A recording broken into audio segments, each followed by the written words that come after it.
Olá, tudo bem com você?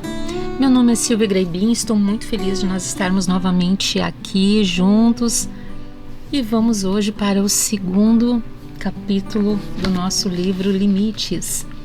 Quando dizer sim, quando dizer não.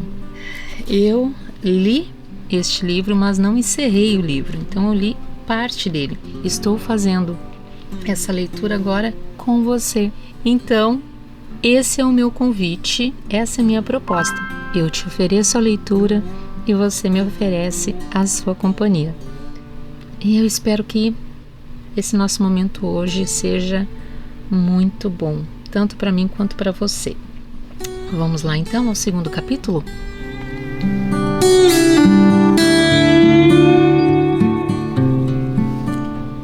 O que são limites?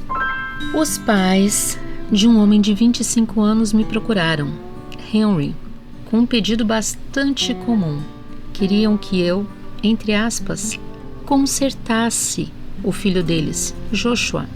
Quando eu perguntei onde Joshua estava, responderam: ele não quis vir. Por quê? Indaguei. Ele acha que não tem nenhum problema. Eles responderam: talvez ele esteja certo. Eu disse, surpreendendo-os. Fale-me a respeito. Eles narraram uma teia de problemas que iniciara havia muito tempo. Aos olhos deles, Joshua nunca andou muito na linha. Nos últimos anos, apresentou problemas com drogas e mostrou-se incapaz de continuar os estudos e escolher uma carreira. Estava claro que aqueles pais amavam muito o filho e sofriam profundamente ao vê-lo levar aquele tipo de vida. Já haviam tentado de tudo para fazê-lo mudar e se tornar responsável, mas nada funcionou. Ele ainda estava usando drogas, fugindo das responsabilidades e andando com más companhias. Disseram-me que ele sempre teve tudo o que precisava. Eles bancavam a escola para que ele não precisasse trabalhar e dispusesse de bastante tempo para o estudo e a vida social. Quando foi expulso de um colégio ou quando parou de frequentar as aulas, ficaram mais que felizes em ajudá-lo a encontrar uma escola, entre aspas, melhor para ele. Depois de falarem por um tempo, eu repliquei: acho que o seu filho está certo. Ele não tem problema nenhum. Pela expressão deles, parecia que iam tirar uma foto. Ficaram olhando para mim fixamente, perplexos. Finalmente, o pai se manifestou. Será que eu ouvi direito? Você acha que ele não tem nenhum problema? Isso mesmo, ele não tem nenhum problema. Vocês têm. Ele pode fazer o que bem entende, sem nenhuma dificuldade. Vocês pagam, ficam aflitos, preocupados, fazem planos e gastam energia para fazê-lo prosseguir. Ele não tem problemas, porque vocês eliminaram todos os problemas dele. Isto tudo deveria ser problema dele. Mas do jeito que as coisas estão, é de vocês. Vocês querem que eu auxilie a ajudá-lo a ter alguns problemas? Os dois me olharam como se eu estivesse louco, mas algumas luzes começaram a brilhar na mente deles. O que você quer dizer com ajudá-lo a ter alguns problemas? Perguntou a mãe. Bem, acho que a solução para esse problema seria estabelecer alguns limites para que as ações dele não causem problemas para vocês, mas sim para ele. O que quer dizer com limites? Perguntou o pai. Veja da seguinte maneira. Imagine que ele é seu vizinho e que nunca regou o gramado. Mas sempre que você liga seu sistema de irrigação, a água jorra para o gramado dele. A sua grama está ficando queimada e começando a morrer. Mas Joshua olha para o gramado dele, verde, e pensa: meu jardim está ótimo. Essa é a vida de seu filho. Ele não estuda, não faz planos, não trabalha, mas tem um bom lugar para viver, muito dinheiro e todos os direitos de um membro da família que está cumprindo com sua parte. Então, se vocês definissem melhor os limites de seu território, se consertassem um sistema de irrigação para que a água regue o gramado de vocês e não o dele, Joshua teria de viver no meio da sujeira. E depois de algum tempo, ele provavelmente não vai gostar muito disso. Do jeito que as coisas estão agora, ele é irresponsável e feliz. E vocês são responsáveis e infelizes. Alguns esclarecimentos sobre limites resolverão isso. Vocês precisam colocar algumas cercas que mantenham os problemas dele fora do terreno de vocês e no lugar onde devem ficar, o território dele. Não seria um pouco cruel parar de ajudá-lo? Perguntou o pai. E essa ajuda tem feito algum bem? Eu perguntei.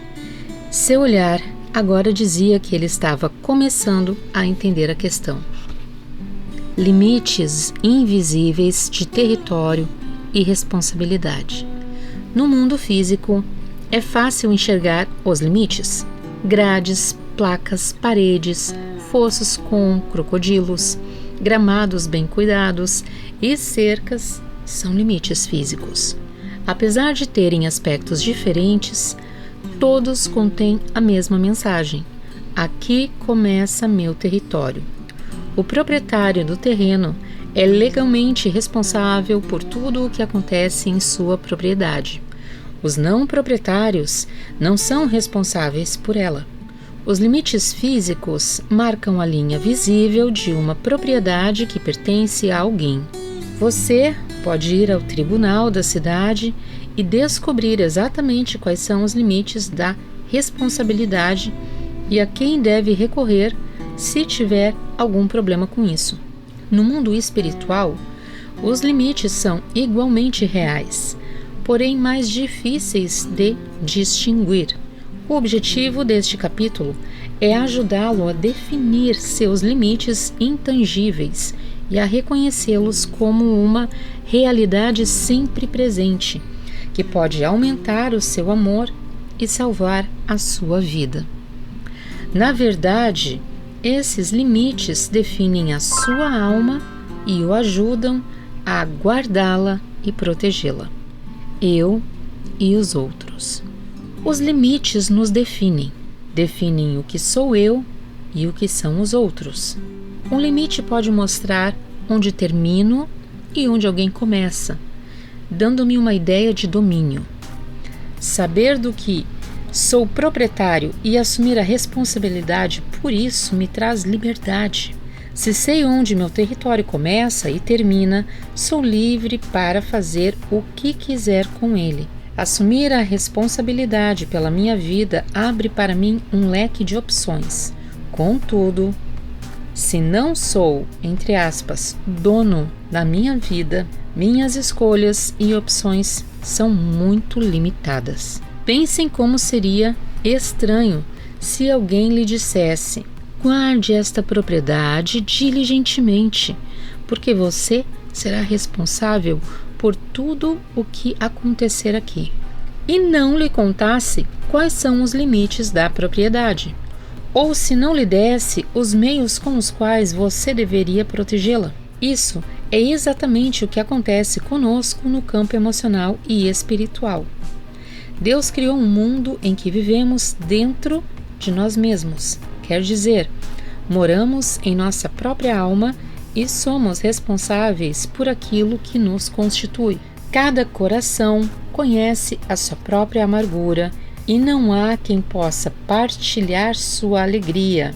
Precisamos lidar com o que está em nossa alma. E os limites nos ajudam a definir o que é isso. Se não conhecemos os parâmetros ou se aprendemos os parâmetros errados, corremos o risco de experimentar muito sofrimento. A Bíblia mostra claramente quais são os nossos parâmetros e como devemos protegê-los, mas nossa família ou as pessoas com quem nos relacionamos no passado muitas vezes nos confundem a esse respeito. Além de mostrar quais são as nossas responsabilidades, os limites nos ajudam a definir o que não é propriedade nossa e aquilo pelo qual não somos responsáveis. Não somos responsáveis, por exemplo, pelas outras pessoas. Em nenhum lugar está dito que devemos ter controle sobre os outros, embora gastemos muito tempo e energia tentando conseguir isso. A diferença entre com e por. Somos responsáveis pelos outros e por nós. Em Gálatas, capítulo 6, versículo 2, está escrito: levai as cargas uns dos outros, e assim cumprireis a lei de Cristo. Esse versículo mostra a responsabilidade que temos pelos outros. Muitas pessoas têm, entre aspas, cargas tão pesadas que se tornam impossíveis de carregar. Às vezes, elas não têm força, recursos ou conhecimento suficientes para levar a carga e acabam precisando de ajuda. Sacrificar-nos para fazer pelos outros o que eles não podem fazer por si mesmos é uma demonstração de amor sacrificial de Cristo. Foi o que ele fez por nós. Fez o que não conseguiríamos fazer sozinhos. Salvou-nos. Esse é o significado de ser responsável com os outros. Entretanto, no versículo 5 está escrito: pois cada qual levará o seu próprio fardo. Cada um tem responsabilidades que somente ele mesmo pode carregar. Esse é o nosso fardo particular, pelo qual somos responsáveis e o qual devemos assumir. Ninguém pode fazer certas coisas por nós. Precisamos ter controle sobre alguns aspectos da vida que fazem parte do nosso fardo. As palavras gregas que designam carga e fardo esclarecem o sentido dessas passagens. O vocábulo grego traduzido por carga significa peso excessivo ou peso tão grande que pode nos derrubar. É como uma rocha que pode nos esmagar. Não podemos carregá-la sem auxílio. Ela nos quebraria as costas. Precisamos de ajuda com as rochas, os momentos de crise e desventuras da nossa vida. Em contraposição, o termo grego traduzido por fardo significa carregamento ou o peso do trabalho diário. Essa palavra define as coisas corriqueiras que todos precisamos fazer. O fardo é como uma mochila. Foi feito para carregar e devemos carregar o que nos pertence. Devemos cuidar de nossos sentimentos, atitudes, comportamentos, além das responsabilidades que Deus conferiu a cada um de nós, mesmo que precisemos nos esforçar para isso. Os problemas surgem quando as pessoas agem como se suas rochas fossem fardos diários e rejeitam ajuda, ou como se seus fardos diários fossem rochas que não deveriam carregar. As consequências desses dois casos são o sofrimento contínuo ou a irresponsabilidade. Para não ficar sofrendo ou nos tornar irresponsáveis, é muito importante saber o que eu significa. Onde está o limite de nossa responsabilidade e onde começa a do outro? Definiremos as responsabilidades que nos cabem mais adiante neste capítulo. No momento, examinaremos com mais atenção a natureza dos limites, guardando o que é bom, excluindo o que é ruim. Os limites ajudam a delimitar nosso território para que possamos cuidar dela. Eles nos ajudam a guardar nosso coração com diligência. Precisamos manter o que nos alimenta dentro do nosso cercado e o que nos faz mal fora dele. Em resumo, os limites nos ajudam a guardar o que é bom e a excluir o que é ruim. Eles guardam nossos tesouros para que as pessoas não os roube. Mantenha as pérolas do lado de dentro e os porcos do lado de fora.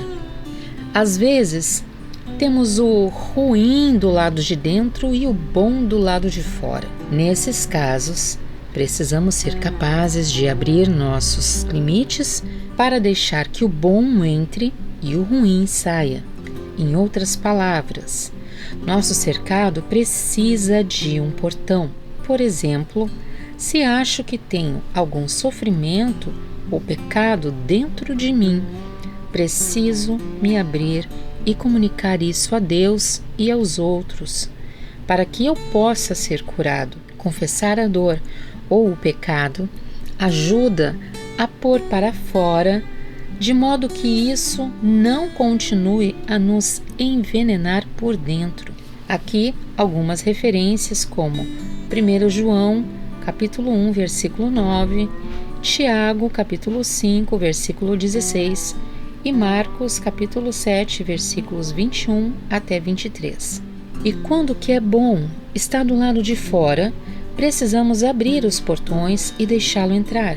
Jesus mostrou que esse fenômeno ocorre quando recebemos a Ele e a sua verdade. Apocalipse 3, 20, João, capítulo 1, versículo 12. As pessoas querem nos dar coisas boas e precisamos abrir nosso coração para elas. 2 Coríntios, capítulo 6, versos de 11 a 13. Muitas vezes fechamos os limites para as boas coisas dos outros, permanecendo em estado de privação. Em outras palavras, limites não são muralhas. A Bíblia não diz que devemos nos isolar dos outros construindo muralhas ao redor. Na verdade, diz que devemos ser um. João 17, 11.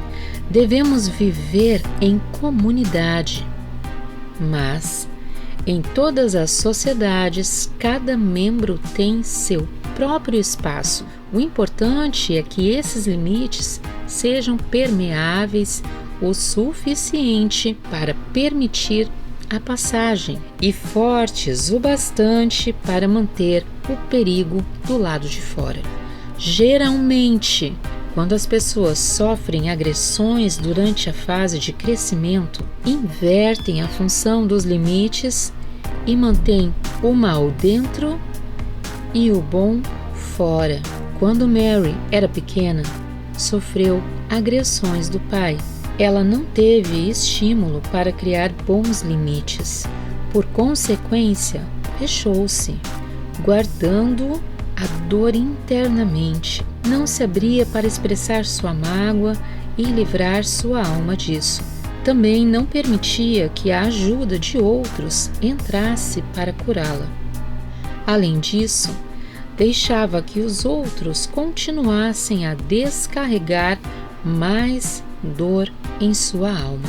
Por isso, quando procurou minha ajuda, carregava muita dor, continuava sendo agredida e havia construído uma muralha para evitar a ajuda externa. Ela teve de inverter o processo pelo qual os limites funcionavam. Precisava de cercas que fossem fortes o bastante para manter o ruim fora e de portões cujas grades deixassem sair o ruim que já estava em sua alma, permitindo a entrada do bom de que ela precisava desesperadamente. Deus e os limites. A ideia de limites vem da própria natureza de Deus. Ele se manifesta como um ser inconfundível e individual, responsável por si próprio. Ele define e assume a responsabilidade por sua personalidade ao contar o que pensa, sente, planeja, tolera, não tolera, gosta e não gosta. Ele também define a si próprio como algo distinto de sua criação e de nós. Ele se diferencia dos outros. Ele nos diz quem é e quem não é. Por exemplo, diz que é amor e não é trevas, em 1 João, capítulo 4, versículo 16 e capítulo 1, versículo 6. Além disso, há limites na Trindade. O Pai, o Filho e o Espírito são um, mas ao mesmo tempo são seres distintos e com limites próprios. Cada um tem qualidades e responsabilidades próprias, tanto quanto vínculo e amor de um para com os outros. João 17, 24. Deus também limita o que permitirá em seu território, opõe-se ao pecado e permite as consequências do mau comportamento, guarda sua morada e não permitirá que entrem ali coisas más, convida a entrar aqueles que o amam e ao mesmo tempo deixa o seu amor jorrar para eles. Os portões de seus limites abrem e fecham segundo a sua vontade. Da mesma forma que nos fez a sua imagem, em Gênesis 1, 26, Ele nos deu responsabilidade pessoal dentro de nossos limites. Deus quer que dominemos a terra e sejamos administradores responsáveis da vida que nos foi dada. Para isso, precisamos criar limites como os de Deus. Vejamos a seguir alguns exemplos de limites. Limite é tudo o que ajuda a diferenciar você das outras pessoas, mostrando onde você começa e termina. Eis alguns exemplos de limites. Pele. O limite básico que o define é a sua pele. As pessoas geralmente a usam em sentido metafórico para indicar que os limites pessoais foram violados. Eu não gostaria de estar na pele dela. É por meio do físico. Antes de mais nada, que tomamos conhecimento de estarmos separados dos outros. Quando somos bebês, progressivamente aprendemos que somos diferentes do pai e da mãe que nos seguram no colo. O limite da pele mantém o que é bom dentro e o que é ruim fora. A pele protege o sangue e os ossos, mantendo-os juntos internamente. Também mantém os germes do lado de fora, protegendo-nos de infecções. E, ao mesmo tempo, a pele tem aberturas que permitem que o bom entre, como o alimento, e o que é ruim saia, eliminando produtos que não podem ser aproveitados. As vítimas de agressão física e abuso sexual, em geral, têm pouca noção de limites. Não foram ensinados, quando crianças, que sua propriedade começa na pele. Foram instruídos a pensar que outros podem invadir e fazer o que quiserem. Consequentemente, sentem dificuldade em estabelecer limites na vida mais tarde. Palavras. No mundo físico, uma cerca ou outro tipo de estrutura normalmente determina um limite. No mundo espiritual, as cercas são invisíveis. Contudo, você pode criar uma boa barreira protetora com suas palavras. A palavra mais simples para estabelecer limites é não. Ela permite que os outros saibam que você existe independentemente deles e tem controle sobre a si mesmo. Ser claro a respeito do não e do sim é um tema que aparece em várias passagens da Bíblia. Mateus 5:37, Tiago capítulo 5, versículo 12. Não é uma palavra de oposição. A Bíblia diz que devemos nos opor àqueles a quem amamos, dizendo não está correto se comportar dessa maneira. Não tomarei parte disso. A palavra não também é importante para estabelecer os limites da agressão. Muitas passagens bíblicas nos motivam a dizer não ao tratamento pecaminoso de outros para conosco. Mateus 18, 15, 20. A Bíblia também nos aconselha a dar aos outros não com pesar ou por obrigação. Aqueles que quase não têm limites lutam para dizer não ao controle, à pressão, às exigências e, às vezes, às necessidades dos outros. Acreditam que, se disserem não a alguém, isso ameaçará o relacionamento com essa pessoa. Por isso, consentem passivamente, mas com ressentimento. Algumas vezes, alguém o pressiona para fazer algo. Outras vezes, você mesmo se sente pressionado, achando que deve fazê-lo. Se você não souber dizer não a esse tipo de pressão interna ou externa, terá permitido o controle sobre a sua propriedade e não poderá desfrutar do autocontrole. Suas palavras também delimitam sua propriedade para os outros quando você expressa seus sentimentos, intenções ou antipatias. As pessoas acham difícil saber qual é a sua posição quando você não usa palavras para delimitar sua propriedade. Deus faz isso quando diz: gosto disso e não gosto daquilo, ou farei isto e não farei aquilo. As palavras que você emite permitem que os outros saibam onde você se encontra, dando uma delimitação para que você possa ser identificado. A frase "não gosto quando você grita comigo" é uma mensagem clara de como você se comporta em seus relacionamentos e mostra quais são as regras de seu território.